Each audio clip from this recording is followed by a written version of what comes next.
We begin the day with a widening war against Iran if U.S. President Trump gets his way. 3 weeks into the conflict, Trump is calling on other countries to help reopen the Strait of Hormuz. It's a waterway used every day to move 20% of oil sold on the global market. Reopening the strait would mean pushing back the Iranian military and repelling any attacks. It would mean getting involved in the war. Well, Trump wrote over the weekend on Truth Social, hopefully China, France, Japan, South Korea, the UK, and others that are affected by this artificial constraint will send ships to the area so that the Hormuz Strait will no longer be a threat by a nation that has been totally decapitated.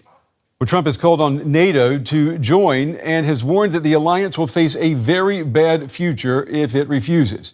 Today, the German government offered a clear no, saying that this is not NATO's war. Here's the German Defense Minister, Boris Pistorius. We did not start this war. We all share the goal of bringing this regime to an end. What's up, people? Welcome to Dr. John Podcast. So this is happening right now. Trump's request for allied support in the Iran conflict has been met with a flat no from America's closest partners. A diplomatic silence that is absolutely deafening. After decades of standing together, key allies are publicly and privately refusing to join the fight. That is exactly what just happened, and the political world is still trying to process the magnitude of it. Donald Trump, the President of the United States, went to America's most trusted partners with a straightforward request. He asked Britain, Germany, France, Italy, Australia, and Japan to step up and help police the Strait of Hormuz, to send ships, commit forces, join whatever operation he was building around the Iran confrontation. These aren't random countries. These aren't neutral observers. These are treaty allies bound by formal security agreements. The question of how this will be achieved is a matter of debate. The Americans, together with the Israelis, have chosen their path. We have only offered very moderate criticism. What does Donald Trump expect? A handful of European frigates will accomplish, in the Strait of Hormuz, that which the powerful American Navy cannot achieve on its own? That's the question I'm asking myself. All right, a clear no. Compare that clarity to the confusion surrounding what Trump actually wants from America's allies in this conflict. The president just told the UK a few days ago that he doesn't need their ships, and now he says he does? The president spoke on that last night. He said that he wished the UK had stepped up sooner and quicker, but he continues to speak with our allies in Europe and is calling on them to do more, just as he did when he called on them to step up with respect to their defense spending in NATO. He's calling them to do more here, and I think you'll see that come to fruition. All right, well, oil prices, they have surged past $100 per barrel since the war began last month. Fears of a deeper energy shock are spreading. Countries that have fought alongside the United States in coalition after coalition for generations. And their response was some version of the same thing everywhere. Not our war. We are not getting into this. No, thank you. And according to multiple reports from CNN and other major outlets, Trump did not take it well. He lashed out. He was frustrated. He was visibly disappointed that most NATO members did not step up. He expected the alliance to activate, to rally around the American request the way it has done so many times before. Instead, he got a wall of polite but very firm refusals. Come on, this is not a small thing. This is not a minor diplomatic hiccup that will be forgotten by next week. This is the President of the United States, the leader of the most powerful military on the planet. And joining me now is Henning Gloystein. He's a managing director for energy, industry, and resources at Eurasia Group. That is one of the world's leading geopolitical risk consultancies. Henning, it's good to have you with us. I'd like to start tonight with you by listening to the U.S. President, Donald Trump, and his call on other countries to get involved. Now, this is what he said earlier today. Take a listen. Numerous countries have told me they're on the way. Some are very enthusiastic about it, and some aren't. Some are countries that we've helped for many, many years. We've protected them from horrible outside sources, and they weren't that enthusiastic. And the level of enthusiasm matters to me. So, Henning, I mean, officially there are still no takers here. What does this tell you then about how allies are interpreting the U.S. call for help? Yeah, thank you. So the issue here is that very few countries, apart from the United States and Israel, wants to be involved in the active fighting against Iran. As we heard, the German Defense Minister Boris Pistorius, he was talking, trying to build an international coalition and getting turned down almost universally by the people he expected to follow his lead. That does not happen often. When it does happen, it means something significant. It means something has fundamentally shifted in how America's allies view American leadership, American judgment, and American military adventures. It means that the reservoir of trust and goodwill that the United States has historically been able to draw on in times of crisis is running much lower than anyone in the administration anticipated. And most people are not paying close enough attention to what it actually means for the future of American foreign policy. Let's slow down and establish right up front what exactly Trump was asking for. Earlier, he was unwilling. He was saying that the United States started this war, and this is not a war that Germany or the Europeans want to get involved in. So what, however, is the case is that some European navies and also international navies, potentially India, have said that they might be willing to be involved in a purely passive effort to protect the freedom of navigation of shipping. But that would require de-escalation in the Gulf area, and that is just not the case yet. The Wall Street Journal is reporting that Trump was warned that the Iranians could shut down the Strait of Hormuz, but that Trump believed Iran would most likely capitulate before taking such a step. And he even told his advisors that even if Tehran attempted to block the strait, that the U.S. military would be able to handle the threat. So what do you think this tells us? I mean, is this an example of executive hubris? Or is it an example of the Pentagon, the Joint Chiefs of Staff, the State Department being completely impotent when it comes to influencing this president? Because this matters enormously for understanding why the refusal is so significant. The Strait of Hormuz is one of the most strategically important waterways in the entire world. Roughly 20% of all global oil shipments pass through that narrow channel between Iran and the Arabian Peninsula. To put that in perspective, 1 in every 5 barrels of oil that moves through the world economy passes through that small stretch of water. On top of that, a significant portion of global liquefied natural gas shipments also move through Hormuz. When there is any threat to navigation in the Strait of Hormuz, energy markets react immediately because the world knows that a disruption there doesn't just affect the Middle East. I think there were a couple of false assumptions prior to the start of this war. One of them was that the retaliation we've seen by Iran has been much stronger than most anticipated, including probably the United States government, but also many analysts, including ourselves. We did not expect Iran to retaliate in the way that they would target energy infrastructure and civilian infrastructure in the Gulf countries, especially of the United Arab Emirates.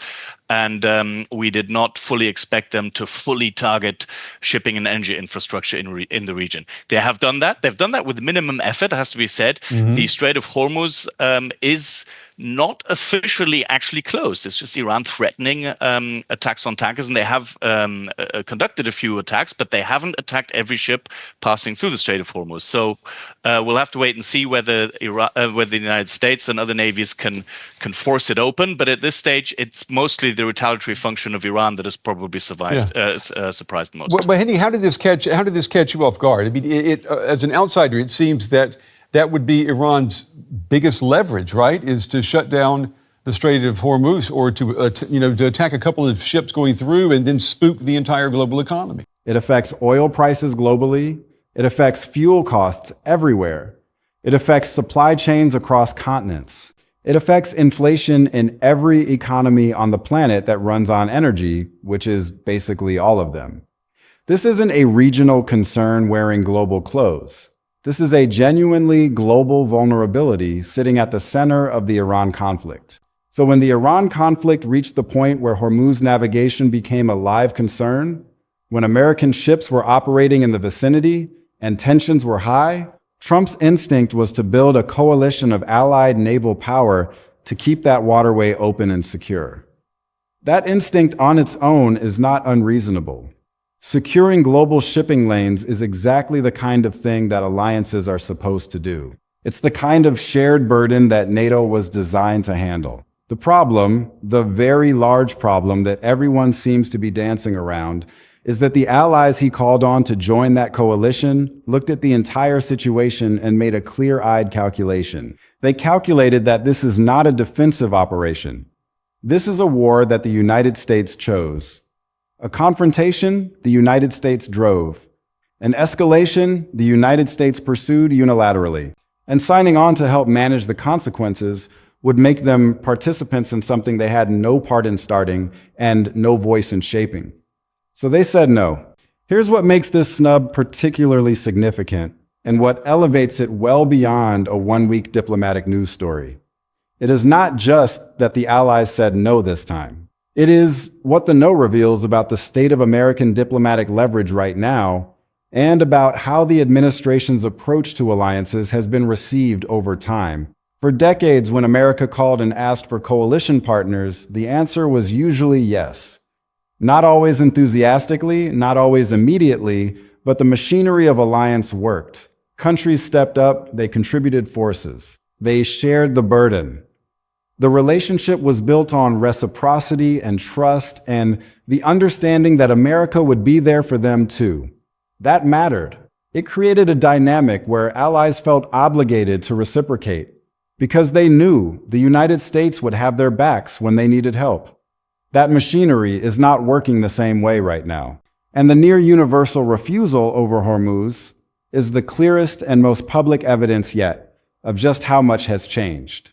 Are you kidding me? That is a big deal. And it deserves a lot more serious analysis than it is getting in most of the coverage. This isn't about one country having a domestic political problem. This isn't about one alliance relationship being strained. This is about a systemic shift in how America's closest partners view the reliability and predictability of American leadership. And that shift is playing out at exactly the moment when the United States needs those partners most. Let's be clear about who these countries are. The ones who said no to Trump's Hormuz coalition requests are not adversaries. They are not rivals. They are treaty allies, NATO members. Countries that are bound to the United States by some of the most significant security agreements in modern history. Britain, Germany, France, Italy, Australia, Japan. These are not countries that casually snub American requests. These are countries that have institutional relationships with the United States that span decades. Political relationships, military relationships, intelligence sharing relationships, trade relationships, cultural relationships, all of which make open refusal of an American request a genuinely significant diplomatic step. The senior officials in those governments who delivered those refusals understood exactly what they were doing. They understood the friction it would create. They understood that Trump would not take it well. They understood that there would be consequences for saying no. And they did it anyway. They looked at the request, weighed it against their own interests and their own domestic political realities, and concluded that the cost of saying yes was higher than the cost of saying no. That is a very specific kind of calculation, and it tells you something important about where those relationships actually stand right now. It tells you what the Trump administration's foreign policy posture has done over time to the reservoir of goodwill and automatic deference that America has historically been able to draw on when it needs partners most. That reservoir is not inexhaustible. And right now, it looks like it is running a lot lower than the administration anticipated. Let's go deep on this, because the full picture here is more interesting and more consequential than the surface headline. To understand why the ally refusal matters so much, you have to understand the context in which the request was made and the context in which it was refused. Both of those things have layers that change the meaning of what happened. Start with the Hormuz situation itself, because the stakes of that waterway are genuinely enormous, and most people don't have a visceral sense of just how important it is. 20% of global oil flows through the Strait of Hormuz. Not a small percentage, not a marginal amount, 1 in every 5 barrels of oil that moves through the world economy passes through that channel. On top of that, a significant portion of global liquefied natural gas shipments also move through Hormuz. So when you're talking about potential disruption to navigation in that strait, you're talking about the possibility of removing a fifth of global oil supply from the market at a stroke. Energy markets would go haywire. Prices would spike dramatically. Economies that depend on affordable energy, which is basically all of them, would feel the impact within days. This is not a regional issue. This is a genuinely global vulnerability sitting at the center of the Iran conflict. So when Trump said he wanted allied help to secure Hormuz, the underlying logic was real. The problem was everything else around it. Now, let's talk about how the request landed, because the way it was made and the context it arrived in tells you a lot about why the refusals came so fast and so clearly. The countries Trump asked for coalition support had all been watching the Iran situation develop. They had all been forming views about who was responsible for the escalation and what their own interests were in relation to it. And what they saw from Britain to Germany to Japan was an American administration that had driven a confrontation with Iran through its own policy choices and was now asking its allies to come and help manage the military and strategic fallout of those choices. That framing matters enormously. If America gets into a conflict because of an unprovoked attack on U.S. forces, allies generally rally. That is what NATO's collective defense principles are built around. But if America drives an escalation, applies pressure, takes actions that contribute to the crisis, and then asks allies to join the response, the calculation for those allies is completely different. They are not being asked to defend a partner against aggression. They are being asked to co-sign a conflict they had no voice in shaping. And the answer to that kind of ask from sovereign governments with their own electorates and their own strategic interests is almost always going to be no. Multiple outlets reported that Germany, Italy, Australia, and Japan all declined to help with the Hormuz operation. The framing that the response was essentially not our war was accurate and widely shared across international media. Trump was disappointed that most NATO members did not step up. The whole effort to build an international coalition ended in frustration. Putting all of that together, you get a picture of an American president who went to his most important relationships expecting activation, expecting partners to fall in, and found instead that those relationships did not produce what he needed. This is wild. For an administration that has consistently positioned itself as negotiating from strength, as being so powerful that allies and adversaries alike would respond to American pressure, the near universal refusal from allied governments is a significant data point that cuts directly against that narrative. Now let's dig into why each of these countries said no, because the reasons are not identical and the differences between them are revealing. Britain, for all of its special relationship with the United States, has its own domestic political constraints. Committing British forces to a military operation in the Persian Gulf in support of a conflict that most British voters did not support and had no stake in is not something a British Prime Minister can do casually. The political cost at home is simply too high. Germany has constitutional constraints around military deployments and a political culture that is deeply skeptical of overseas military engagement, especially in conflicts it had no part in shaping. France has always been the most independent-minded of the major NATO allies, with a tradition of strategic autonomy that makes it particularly resistant to being pulled into American military adventures it did not endorse. Italy and Australia face similar domestic political pressures. Electorates that are watching prices go up because of the Iran conflict's effect on energy markets, and that are not going to respond warmly to their government sending ships and personnel into that same conflict. And Japan, which has its own constitutional restrictions on military action and which depends enormously on Middle Eastern oil flowing through Hormuz, has a particular strategic interest in the Hormuz situation remaining stable, but also a particular aversion to being seen as taking sides in what it views as an American-driven confrontation. Every one of these refusals has logic behind it. And that logic in every case points back to the same underlying problem. The conflict was not built with allies. It was built unilaterally. And allies that were not part of building it are not going to feel obligated to be part of managing it. Now, let's talk about what this means for Trump's leverage going forward, because this is where the strategic implications of the snub get really serious. Leverage in international politics depends on relationships, on credibility, on the belief that your partners will follow when you lead and that you will be there for them when they need you.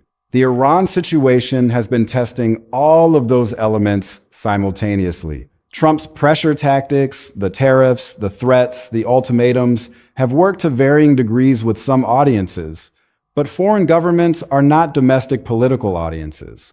They are sovereign entities with their own calculations, their own constituencies, and their own long-term strategic interests that do not always align with whatever the current American administration needs in the immediate term.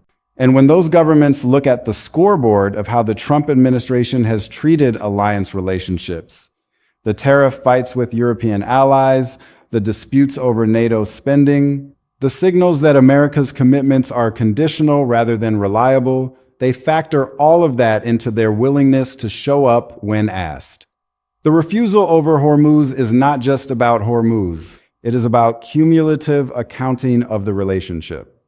And right now, that accounting is producing a deficit that is showing up at exactly the moment Trump needs partners most.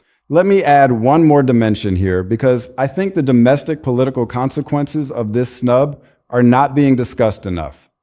When Trump cannot build a coalition, when he asks and gets turned down, it changes the story at home too. The argument for the Iran confrontation or for any major military engagement is always easier when America is not alone, when there are allies beside us, when the conflict feels like a broadly shared judgment about what needs to be done rather than one country's unilateral decision. The presence of allied nations in a coalition provides political cover. It distributes moral responsibility. It makes the whole operation feel more legitimate to domestic audiences who are already nervous about the cost and the direction of the conflict. When the allies say no, that cover disappears. Trump is left holding a conflict that is entirely American with no burden sharing, no international validation, and no partners to point to when things get hard. That is a more exposed political position than it might look from the outside. And the exposure only increases as the conflict continues. So let's break this down into the core elements, because there is a lot packed into this story. And I want to make sure you leave here understanding exactly what happened, why it happened, and what it actually means going forward. The ally refusal is not a one-time diplomatic slight. It is a symptom of a deeper and more serious structural problem with how this conflict was constructed from the start. The countries that said no to Trump's Hormuz coalition requests, Britain, Germany, France, Italy, Australia, Japan, these are not countries that say no to America lightly. They have treaty obligations. They have institutional relationships. They have decades of alliance history that normally produces at least some level of participation when America asks for help. The fact that the refusal was near universal tells you that the problem is not one relationship or one country's domestic political situation. It is the conflict itself, how it was built, who was consulted, whose interests were considered. And whether the allied governments felt any ownership over the situation they were being asked to help manage. They did not feel that ownership. They made that clear. And the Trump administration is now navigating a major military confrontation without the coalition support it expected, needed, and assumed would come. The "not our war" framing from allied governments is a direct challenge to the administration's narrative, and it has consequences that go beyond this specific situation. When Britain or Germany or Japan says "not our war," they are making a judgment about the origins and the legitimacy of the conflict. They are saying publicly that they view this as a conflict America chose, not a conflict thrust upon it, and that they do not feel obligated to join it as a result. That framing coming from treaty allies carries real weight. It shapes how other governments think about the conflict. It shapes how international opinion develops around it. It gives political cover to other countries that might otherwise feel at least some pressure to symbolically participate. And it sets up a dynamic where the United States is increasingly isolated in its position on Iran, not because adversaries are saying so, but because friends are. That is a harder problem to dismiss or spin than criticism from rivals. When your friends say, "not our war," the question of whose war it is and who bears responsibility for it becomes a lot harder to answer in the way the administration wants to answer it. And that question is now circulating in foreign ministries, in security councils, in the halls of the same institutions that are normally America's strongest defenders. That shift in the international conversation has real costs, and those costs compound over time the longer the conflict continues without resolution. Trump's frustration and lashing out after the refusal is itself an important data point, because it reveals something about the expectations and the assumptions underneath the foreign policy. If the administration had anticipated refusal, had planned for the possibility that allies might not join, the frustration would not be visible. You don't lash out at outcomes you expected. The frustration tells you that the coalition request was not a contingency plan. It was the plan. It was the expected pathway for managing the Hormuz situation, with international participation and burden sharing. And when that plan failed, when the allies said no, the administration was left without a ready alternative. That is a planning gap. And in a situation as consequential as a major military confrontation over one of the world's most important oil choke points, planning gaps have real costs. The lashing out is a tell. It signals that the diplomatic piece of the strategy did not go the way the strategy assumed it would, and that the consequences of that failure are being felt in real time. The long-term damage to alliance relationships from this episode may outlast the Iran conflict itself. And that is the part that should concern people most. Alliances are not just formal agreements on paper. They are living relationships built on trust, on consistency, on the belief that the relationship is genuinely reciprocal and not just a one-way extraction of support from junior partners. Every time an allied government is asked to join an American operation it had no voice in designing and declines, the relationship takes a hit. Not necessarily a fatal one. Alliances are resilient. They survive disagreements and disappointments. But the cumulative effect of repeated episodes, tariff fights, unilateral decisions, pressure tactics that feel more like coercion than partnership, and now a coalition request that ended in near universal refusal. That cumulative effect is real. It changes how allied governments think about the reliability and the predictability of the American partner. And when a future crisis comes, one that genuinely requires allied support, the reservoir of goodwill and automatic deference that America has historically relied on may be shallower than it was before any of this started. Here's what to watch going forward, because this story is not over, and the next developments will tell you a lot about where things are heading. Watch whether any of the allies that declined eventually change their position, because sustained pressure from Washington or a significant escalation in the Hormuz situation itself could shift those calculations in ways that a diplomatic ask alone could not.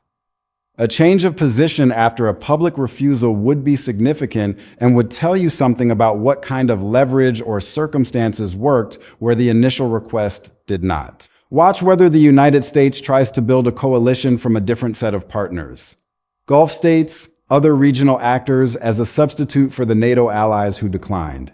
That will tell you something about how the administration is adapting to the refusal and whether it has a realistic alternative path forward.